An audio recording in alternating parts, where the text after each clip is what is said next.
Okey, kelas. Okey, sebelum ni kita dah tengok 4.2 faktor yang mempengaruhi kadar tindak balas.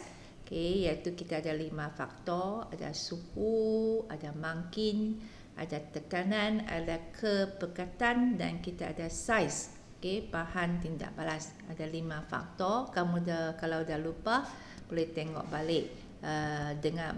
Tengok balik video yang cikgu dah hantar ataupun buku teks kamu. Okay, hari ini kita sambung 4.3 aplikasi. Apakah kegunaan? Kalau kita faham tentang kadar tindak balas ni, apakah yang dia boleh membantu kita? Okay, kalau kita tengok di sini, kalau kita tengok yang gambar raja foto yang kamu nampak di sini, yang ni sebenarnya adalah peti sejuk yang kita ada di rumah. Yang kita tahu kalau kadar tindak balas seperti yang contoh, kalau kamu tengok peti sejuk kamu, dia adalah sejuk. Suhu dia rendah. Dan kalau dia suhu rendah, kita dapati dia boleh bantu kita boleh kekalkan makanan kita dalam keadaan yang tak rosak lah, masih boleh dimakan. Jadi yang ni dia gunakan konsep suhu. Sebab kita tahu yang sebelum ni kita belajar kalau suhu dia meningkat, maka kadar tindak balas akan berlaku dengan lebih cepat. Dan kalau kita boleh kurangkan suhu ataupun jadikan satu kawasan yang sejuk, maka kita juga akan kurangkan kadar tindak balas. Maka makanan itu, jadi kalau kamu tengok ayat di sini, penurunan suhu akan melambatkan makanan menjadi rosak. Jadi yang ni adalah kegunaan kadar. Kalau kita tahu apakah faktor yang mempengaruhi kadar tindak balas, kita boleh gunakan ni untuk membantu kita, ya. Seterusnya kita tengok kegunaan kadar tindak balas ni, ya. Faktor ni salah satu kegunaan dia iaitu kita tengok proses yang pertama yang kita panggil sebagai proses Haber. Di mana proses Haber ni adalah satu proses yang berlaku dekat kilang-kilang, di mana proses Haber ni adalah proses yang kita berupaya untuk menghasilkan amonia secara besar-besaran. Di mana amonia ni salah satu kegunaan dia boleh digunakan untuk menjadi baja. Jadi menjadi baja. Jadi maksudnya proses Haber ni adalah proses secara besar-besaran yang berlaku di kilang dan hasil dia ialah dia boleh menghasilkan amonia. Dia boleh menghasilkan amonia. Kita tengok yang persamaan di sini yang warna orange ni. Kalau kita nak hasilkan amonia ni, apakah yang kita perlu? Kita perlu guna. Yang pertama kamu tengok kita perlu gas nitrogen N2, kita perlu lagi hidrogen, untuk dia menjadi NH3. Di mana NH3 ni adalah amonia lah. NH3. Bagi NH3 ini kalau kita tengok H3.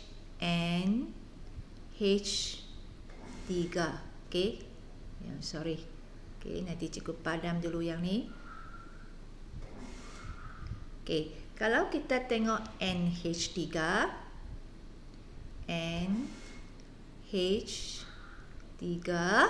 jadi kalau kita nampak di sini sebenarnya N ini walaupun dia tak tulis, jadi sebenarnya N ni ialah 1. N1 akan bergabung dengan 3 hidrogen. Maksudnya kalau kita tengok sini, kalau N1 dia perlu 3 hidrogen. 3 hidrogen ni gabung dengan dia, baru dia boleh menjadi amonia. Jadi sebab itulah kalau kamu tengok ayat di sini, dalam proses Haber, campuran gas nitrogen N2 dan gas hidrogen H2 adalah dalam nisbah 1:3. 1:3 maksudnya N kita perlu 1, nisbah dia 1, kita perlu hidrogen 3. Jadi untuk N dengan H, kalau kita tengok N kita perlu 1, H/3. Okey, jadi nisbah dia adalah 1/3. Jadi 1/3 ni ialah 1 ini ialah nitrogen. Yang 3 ni ialah hidrogen. Okey, jadi maksudnya dia perlu dalam nisbah 1/3. Okey, jadi kalau 1 nitrogen, dia perlu gabung dengan 3 hidrogen. Kalau 2 nitrogen, maka dia akan perlu 6 hidrogen. Okey, jadi ini nisbah dia. Kalau kita ada 1 nitrogen, yang ni nitrogen, kita perlu, kalau hidrogen kita perlu 3. Kalau nitrogen 2, hidrogen kita perlu 6. Kalau nitrogen 3, ini kita perlu berapa? Ini kita perlu 9. Jadi nisbah dia adalah selalu 1/3. Okey? Okey, yang ni adalah yang kita perlu. Jadi yang secara cikgu ulang lagi, maksudnya kita perlu gas nitrogen dan gas hidrogen dan nisbah dia adalah 1/3. Okey, yang ni cikgu dah kita dah terang yang tu. Okey, seterusnya kita tengok suhu. Suhu yang dia perlu adalah suhu yang tinggi 450 darjah Celsius hingga 550 darjah Celsius. Jadi suhu yang tinggi. Sebab tadi kita dah tengok kalau suhu tinggi dia boleh meningkatkan kadar tindak balas. Okey, dan tekanan dia adalah 200 atmosfera. Okey, 200 atmosfera. Tekanan ni pun tekanan yang sangat tinggi. Sebab tekanan yang biasa seperti kita, semasa kita berada di atmosfera sekarang ni, yang kamu duduk, kamu berada di rumah dan sebagainya, tekanan dia hanya 1 atmosfera saja. Kamu bayangkan ini 200. Jadi tekanan ni adalah sangat tinggi ya. Dialirkan melalui sebuk ferrum yang berfungsi sebagai mangking. Jadi dalam sini kita gunakan mangking, sesuatu yang boleh mempercepatkan tindak balas. Kita guna ferrum. Ferrum ni adalah besi ya. Besi. Tapi kita guna istilah kimia dia, kita guna ferrum menghasilkan amonia. Kita tengok gambar raja di bawah. Yang ni adalah gambar raja yang kamu boleh tengok dengan menyeluruh tentang bagaimana nak hasilkan gas amonia ni ya. Jadi kita tengok di sebelah kiri dulu. Jadi kita tadi kata kita perlu gas nitrogen. Kita kena gas nitrogen dan kita perlu gas hidrogen. Kita perlu 2 gas ni dan nisbah dia ialah nitrogen 1 ini kena 3. Nisbah dia 1/3. Jadi kedua-dua gas ni dimasukkan dan digabungkan. Dia masuk ke dalam satu ruang. Lepas tu ruang ni kita panggil sebagai pemampat. Sebab kita boleh tolak piston ni ke dalam. Kita mampat dia. Maka gas ni akan menghasilkan tekanan yang tinggi. Iaitu tekanan sebanyak 200 atmosfera. Tekanan yang tinggi. Kita tolak piston ni ke dalam mampat dia. Jadi tempat ni kita panggil pemampat. Jadi gas yang keluar ni adalah gas gabungan gas nitrogen dan hidrogen yang tekanan tinggi. Dia akan masuk ke dalam satu ruang yang kita panggil reaktor, di mana reaktor ni kita kena panaskan reaktor ni supaya dia mencapai suhu yang tinggi 450 hingga 550 darjah Celsius. Dan pada masa yang sama kita juga masukkan ferrum, besi itu sebagai mangking. Jadi maksudnya yang masuk tadi ialah gas nitrogen dengan hidrogen yang tekanan tinggi. Mereka masuk ke dalam reaktor yang panas dengan yang ada mangking. Maka mereka sudah boleh bergabung ataupun menjalankan tindak balas di mana mereka akan keluar ataupun dihasilkan sebagai gas amonia. Jadi gas yang keluar ni adalah gas amonia. Gas amonia ni yang keluar ni mesti panas lah sebab ini mereka berada dalam suhu yang tinggi ya. Dia adalah panas. Jadi seterusnya kita akan pergi ke kebuk penyejukan. Kita sejukkan gas amonia ini. Okey, kita sejukkan gas amonia dan waktu gas amonia dia disejukkan, dia akan menjadi cecair amonia. Cecair. Jadi dia jadi cecair dan kita boleh kutip cecair ni, iaitu kita panggil cecair amonia. Okey. Jadi dia tulis di sini gas amonia disejukkan menjadi cecair amonia. Okey. Lepas tu yang kamu nampak satu lagi ialah ada gas nitrogen dan gas hidrogen yang tidak bertindak balas. Okey, jadi bukan semua gas tu bertindak balas. Ada sebahagian yang tak bertindak balas semasa mereka berada di dalam reaktor ni. Okey, jadi ada yang tak tindak balas. Jadi yang baki yang tak tindak balas tu akan dialir semula ke dalam tempat depan tadi, iaitu dia akan diguna semula untuk proses penghasilan amonia seterusnya. Okay. Jadi ini adalah satu yang proses yang nama ni kita panggil sebagai proses apa?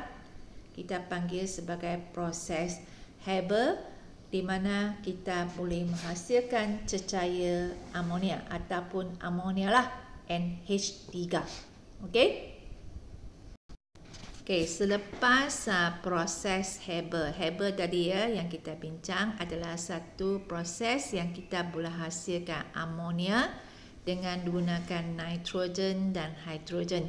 Okey, bahagian seterusnya kita belajar proses yang kedua juga yang dihasilkan secara besar-besaran dekat kilang, yang kita panggil sebagai proses sentuh. Okey, proses sentuh. Okey, proses sentuh. Jadi proses sentuh ni adalah satu proses yang tujuannya ialah kita menghasilkan asid, sejenis asid yang kita panggil asid sulfurik. Okey, asid sulfurik. Okey, jadi untuk menghasilkan asid sulfurik ni, okey, kamu tengok bahan yang kita perlu. Okey, iaitu kita perlu sulfur. Sulfur adalah serbuk kuning yang mungkin kamu biasa dengar, serbuk kuning. Okey, dia terbakar dengan gas oksigen, dia akan menjadi sulfur dioksida. Okey, SO2, sulfur dioksida.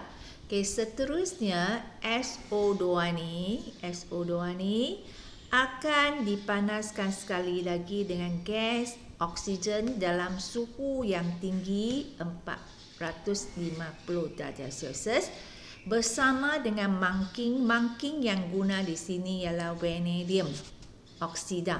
Okey, vanadium oksida. Suhu yang tinggi dan tekanan dia tak tinggi. Tekanan ni tekanan biasa saja, tekanan 1 atmosfera. Dan selepas tu dia akan menjadi sulfur trioksida.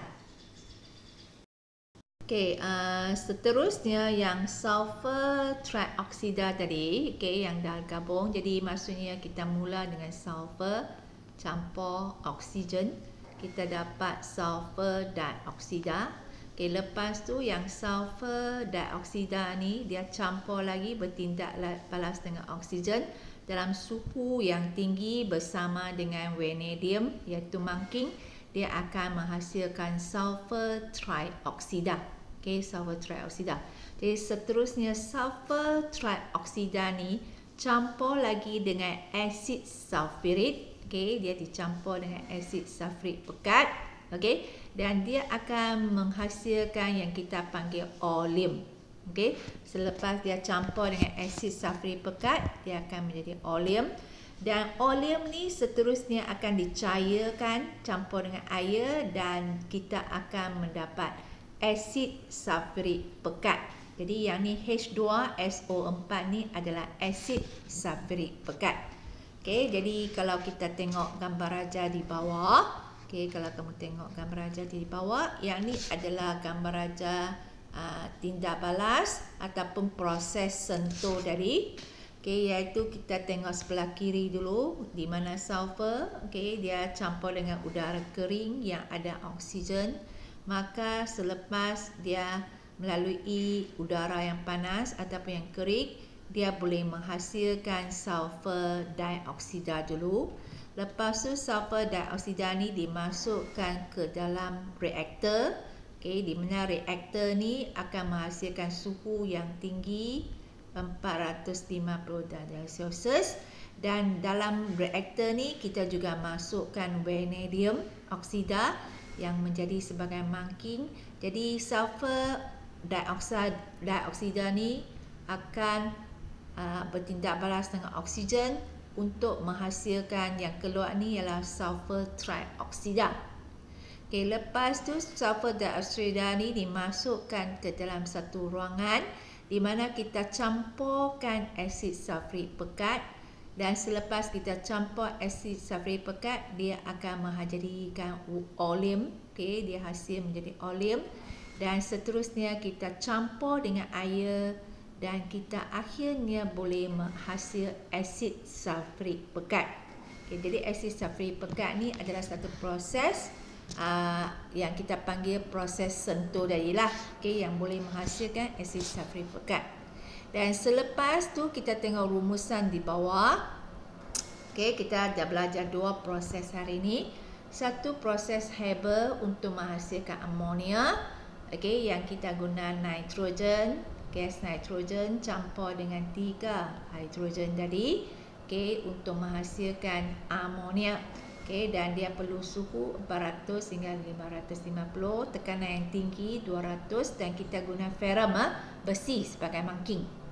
Dan bagi proses sentuh pula, okay, yang tadi kita gunakan suhu 450, tekanan tak tinggi ya, 1 ml seperti yang biasa, dan mangking yang kita guna adalah vanadium 5 oksida.